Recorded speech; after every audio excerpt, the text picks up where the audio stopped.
White Fang by Jack London. Part 3, Chapter 2, The Bondage. The days were thronged with experience for White Fang. During the time that Quiche was tied by the stick, he ran about over all the camp, inquiring, investigating, learning. He quickly came to know much of the ways of the man-animals, but familiarity did not breed contempt. The more he came to know them, the more they vindicated their superiority. The more they displayed their mysterious powers, the greater loomed their godlikeness. To man has been given the grief, often, of seeing his gods overthrown and his altars crumbling, but to the wolf and the wild dog that have come in to crouch at man's feet, this grief has never come. Unlike man, whose gods are of the unseen and the overguessed, vapors and mists of fancy, eluding the garmenture of reality, wandering wraiths of desired goodness and power, intangible outcroppings of self into the realm of spirit. Unlike man, the wolf and the wild dog that have come into the fire find their gods in the living flesh, solid to the touch, occupying earth space and requiring time for the accomplishment of their ends and their existence. No effort of faith is necessary to believe in such a God. No effort of will can possibly induce disbelief in such a God. There is no getting away from it. There it stands, on its two hind legs, club in hand, immensely potential, passionate, and wrathful and loving, God and mystery and power, all wrapped up and around by flesh that bleeds when it is torn, and that is good to eat like any flesh. And so it was with White Fang. The man-animals were gods unmistakable and unescapable. As his mother, Quiche, had rendered her allegiance to them at the first cry of her name, so he was beginning to render his allegiance. He gave them the trail as a privilege indubitably theirs. When they walked, he got out of their way. When they called, he came. When they threatened, he cowered down. When they commanded him to go, he went away hurriedly. For behind any wish of theirs was power to enforce that wish, power that hurt, power that expressed itself in clouts and clubs, in flying stones and stinging lashes of whips. He belonged to them as all dogs belonged to them. His actions were theirs to command. His body was theirs to maul, to stamp upon, to tolerate. Such was the lesson that was quickly borne in upon him. It came hard, going as it did, counter to much that was strong and dominant in his own nature, and, while he disliked it in the learning of it, unknown to himself, he was learning to like it.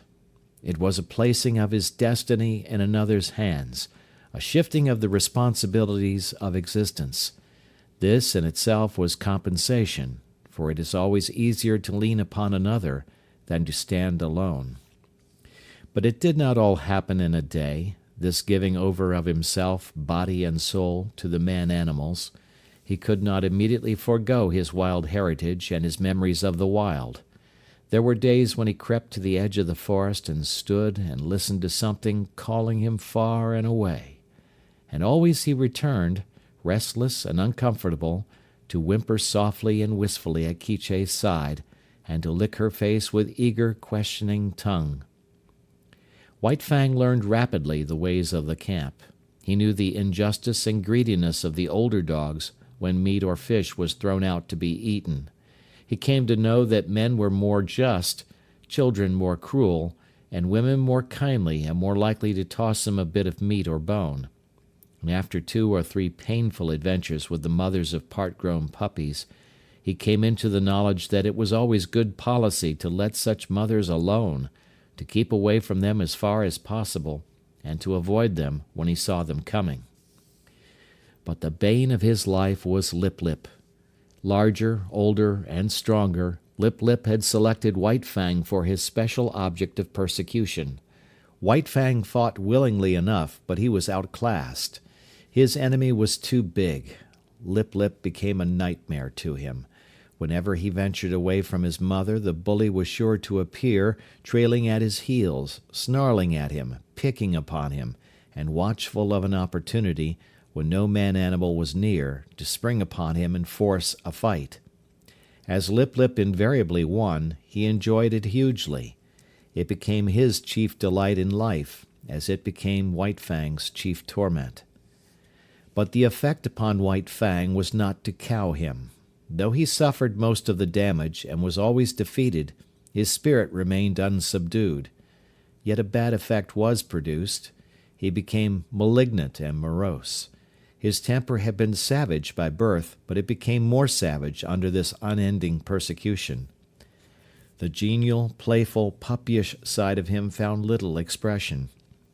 He never played and gambled about with the other puppies of the camp. Lip Lip would not permit it. The moment White Fang appeared near them, Lip Lip was upon him, bullying and hectoring him, or fighting with him until he had driven him away. The effect of all this was to rob White Fang of much of his puppyhood, and to make him in his comportment older than his age. Denied the outlet, through play, of his energies, he recoiled upon himself and developed his mental processes. He became cunning. He had idle time in which to devote himself to thoughts of trickery. Prevented from obtaining his share of meat and fish when a general feed was given to the camp dogs, he became a clever thief. He had to forage for himself, and he foraged well, though he was ofttimes a plague to the squaws in consequence. He learned to sneak about camp, to be crafty, to know what was going on everywhere, to see and to hear everything and to reason accordingly, and successfully to devise ways and means of avoiding his implacable persecutor. It was early in the days of his persecution that he played his first really big, crafty game, and got there his first taste of revenge. As Quiche, when with the wolves, had lured out to destruction dogs from the camps of men, so White Fang, in manner somewhat similar, lured Lip Lip into Quiche's avenging jaws. Retreating before Lip Lip, White Fang made an indirect flight that led in and out and around the various teepees of the camp. He was a good runner, swifter than any puppy of his size, and swifter than Lip Lip, but he did not run his best in this chase. He barely held his own, one leap ahead of his pursuer. Lip Lip, excited by the chase and by the persistent nearness of his victim, forgot caution and locality. When he remembered locality, it was too late. Dashing at top speed around a tepee, he ran full tilt into Quiche lying at the end of her stick. He gave one yelp of consternation, and then her punishing jaws closed upon him. She was tied, but he could not get away from her easily.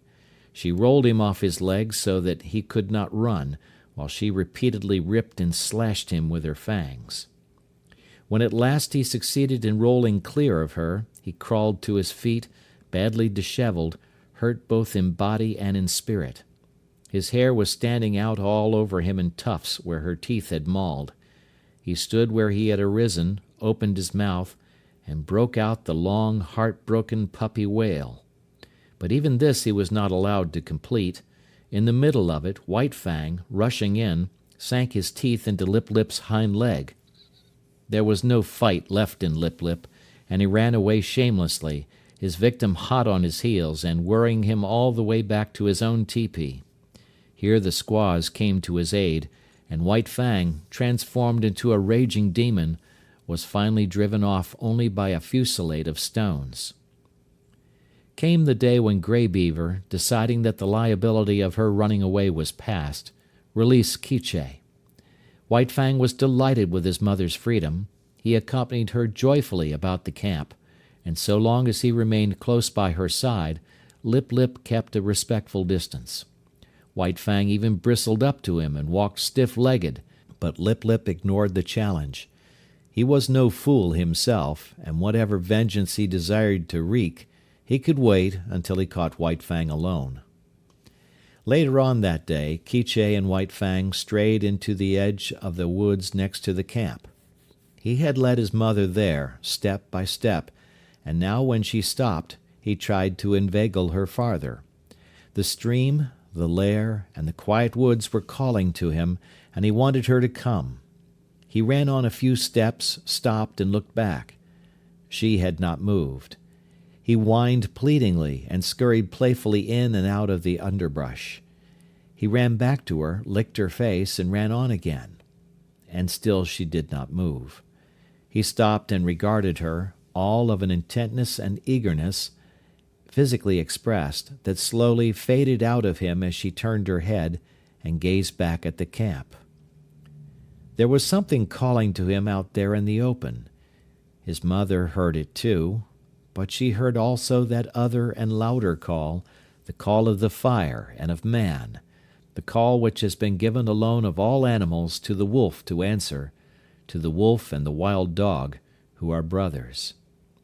Quiche turned and slowly trotted back toward camp. Stronger than the physical restraint of the stick was the clutch of the camp upon her. Unseen and occultly, the gods still gripped with their power and would not let her go. White Fang sat down in the shadow of a birch and whimpered softly. There was a strong smell of pine, and subtle wood fragrances filled the air, reminding him of his old life of freedom before the days of his bondage. But he was still only a part-grown puppy, and stronger than the call either of man or of the wild was the call of his mother. All the hours of his short life he had depended upon her. The time was yet to come for independence.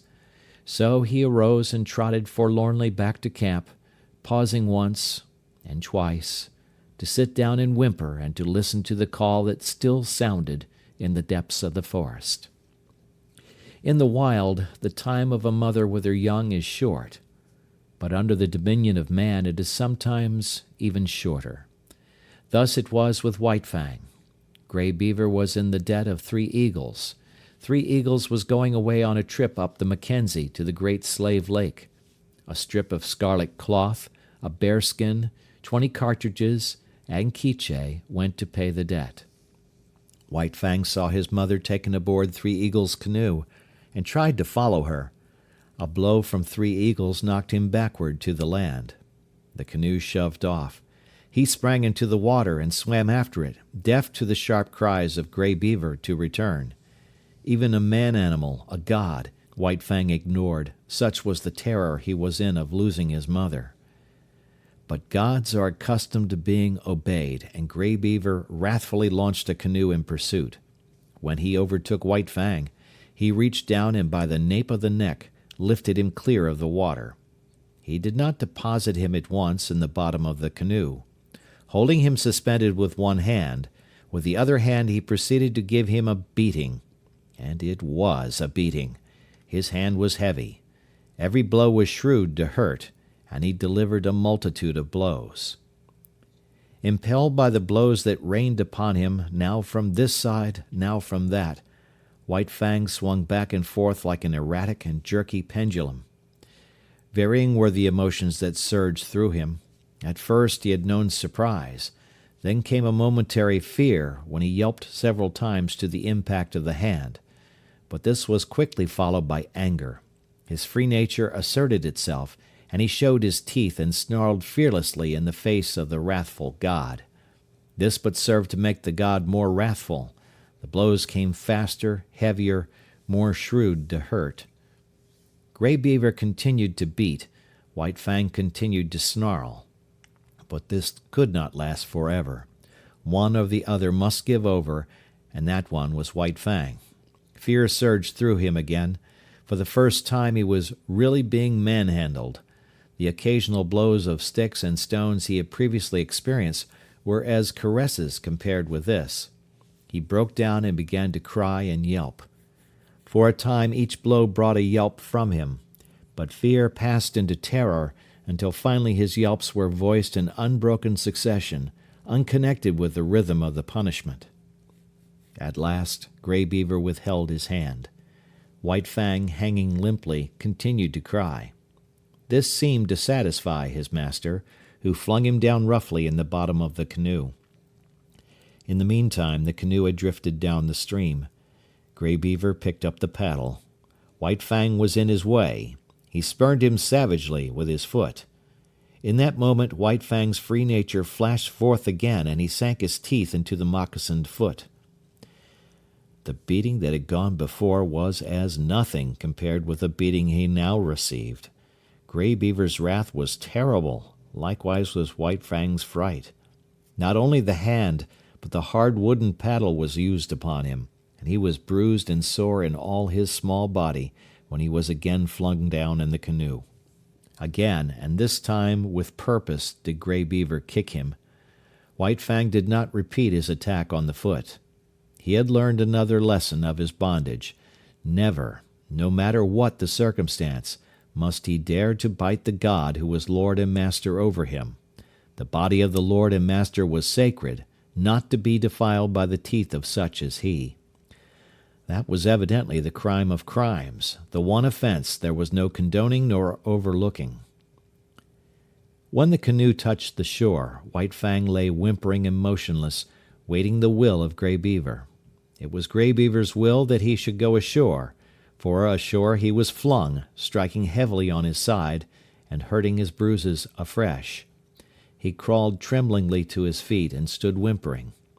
Lip Lip, who had watched the whole proceeding from the bank, now rushed upon him, knocking him over and sinking his teeth into him. White Fang was too helpless to defend himself, and it would have gone hard with him had not Grey Beaver's foot shot out, lifting Lip Lip into the air with its violence, so that he smashed down to earth 12 feet away. This was the man-animal's justice, and even then, in his own pitiable plight, White Fang experienced a little grateful thrill. At Grey Beaver's heels, he limped obediently through the village to the tepee. And so it came that White Fang learned that the right to punish was something the gods reserved for themselves and denied to the lesser creatures under them. That night, when all was still, White Fang remembered his mother and sorrowed for her. He sorrowed too loudly and woke up Grey Beaver, who beat him. After that he mourned gently when the gods were around, but sometimes, straying off to the edge of the woods by himself, he gave vent to his grief and cried it out with loud whimperings and wailings. It was during this period that he might have hearkened to the memories of the lair and the stream, and run back to the wild. But the memory of his mother held him. As the hunting man-animals went out and came back, so she would come back to the village sometime. So he remained in his bondage, waiting for her. But it was not altogether an unhappy bondage. There was much to interest him. Something was always happening. There was no end to the strange things these gods did, and he was always curious to see. Besides, he was learning how to get along with Grey Beaver.